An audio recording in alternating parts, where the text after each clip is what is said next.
ராம் நாராயண ராம். ஒரு மனிதன் ஜபம் தபம் செய்தாலே போதுமானதல்ல. காலை எழுந்தவுடன் எல்லாம் சரியாகிவிடும் என்பதில்லை. பற்கள் அழுக்காக இருந்தால் அவற்றை சுத்தமாக சுத்தம் செய்ய வேண்டும். ஏனெனில் அழுக்கான பற்களால் வயிற்று பிரச்சனைகள் ஏற்படுகின்றன. அதனால்தான் பற்களை நன்கு சுத்தம் செய்தாக வேண்டும். சும்மா முகத்தை துவைத்தாலே போதாது. நல்ல மஞ்சனோ அல்லது கொய்யா இலை போன்ற இயற்கை பொருள்களால் பற்களை சுத்தம் செய்ய வேண்டும். எந்த இடத்திலும் அழுக்கு இருக்கக்கூடாது. இதுவும் ஒரு வகையான ஆன்மீக பயிற்சியே. அதற்கு பிறகு ஆடைகளை கழட்டி சிறிது நேரம் அமைதியாக உட்கார்ந்து உடல் நலத்தில் கவனம் செலுத்த வேண்டும். வயிறு முழுதாக நிரம்பி இருந்தால் சாப்பிடக்கூடாது. வயிறு கனமாக இருக்கும்போது பால் குடித்தால் உப்பி வரும், வாயுக்களும் ஏற்படும்.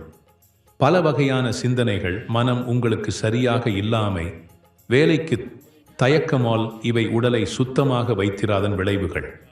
ஜபத்திற்கு ஆதரவாக பற்கள் மற்றும் உடல் உறுப்புகள் சுத்தமாக இருக்க வேண்டும். மலம் மற்றும் சிறுநீரை வெளியே விடும் போது நீரை பயன்படுத்துவது மிகவும் அவசியம்.